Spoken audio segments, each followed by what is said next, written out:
శాఖలో కలికితురాయిలా మెరుస్తున్న ఋషికొండ ప్యాలెస్ను ఏం చేయబోతున్నారు?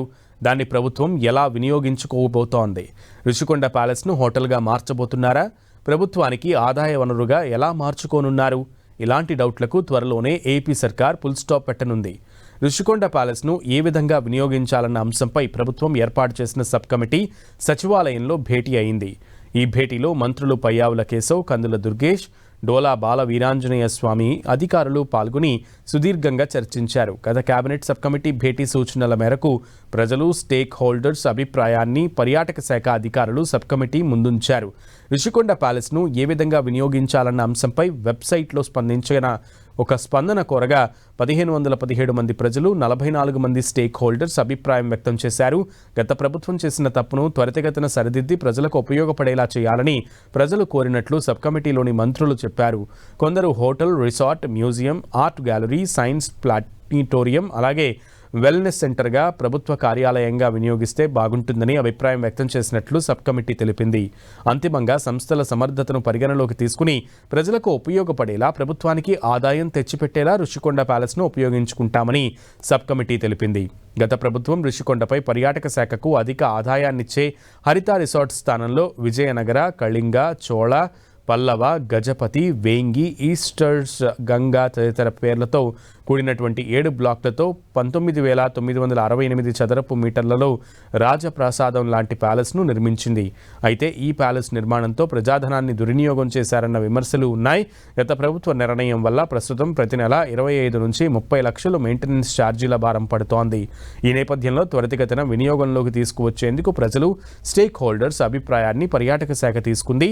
త్వరలోనే దీన్ని పర్యాటక శాఖకు ఆదాయం వచ్చేలా, ప్రజలకు ఉపయోగపడేలా సముచిత నిర్ణయం తీసుకోనుంది కేబినెట్ సబ్ కమిటీ. ఇప్పటికే టాటా, ఆటోస్పియర్ కోర్, IHCL, HEI తదితర సంస్థలు ప్యాలెస్ను ఏ విధంగా వినియోగిస్తే బాగుంటుందో తమ అభిప్రాయాన్ని స్పష్టం చేశాయి. మరికొన్ని విదేశీ సంస్థలు కూడా అభిప్రాయాన్ని వ్యక్తం చేశాయి. మరోసారి భేటీకి పూర్తి స్పష్టత వస్తుందని మంత్రులు సబ్ కమిటీ క్లియర్గా తెలిపింది. మీద ఏపీ టూరిజం పేరుతో గత ముఖ్యమంత్రి గారు తన నివాస గృహం కోసం ఏర్పాటు చేసుకున్నటువంటి ప్యాలెస్ ఏదైతే ఉందో దాన్ని ఏ రకంగా సద్వినియోగం చేసుకోవాలనేటువంటి దాని మీద గ్రూప్ ఆఫ్ మినిస్టర్స్ సమావేశం జరిగింది.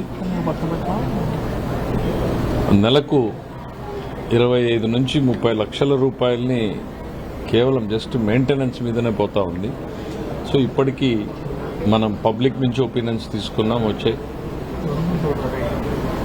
ప్రముఖ సంస్థల నుంచి మనము అడిగాం, లాట్ ఆఫ్ ఎంక్వైరీస్ వచ్చినాయి. అందరూ హోటల్స్ ఎవరు పెట్టినా బ్రాడ్గా అందరూ దాని చుట్టూనే ఇచ్చారు.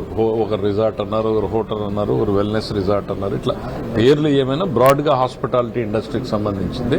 అక్కడ అదే వైబుల్, దానికి సంబంధించినవి ఎక్కువ ప్రపోజల్స్.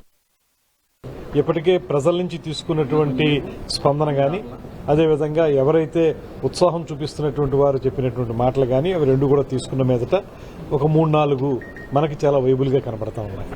దానికి వాళ్ళకి పూర్తిగా వైబుల్ అవ్వటానికి మేమేం చేయాలనేటువంటి దాన్ని కూడా వారికి చెప్పడం జరిగింది. మొత్తంగా ఈ 2-3 మీటింగ్లు మళ్ళీ మనం ప్లాన్ చేసుకుంటున్నాం.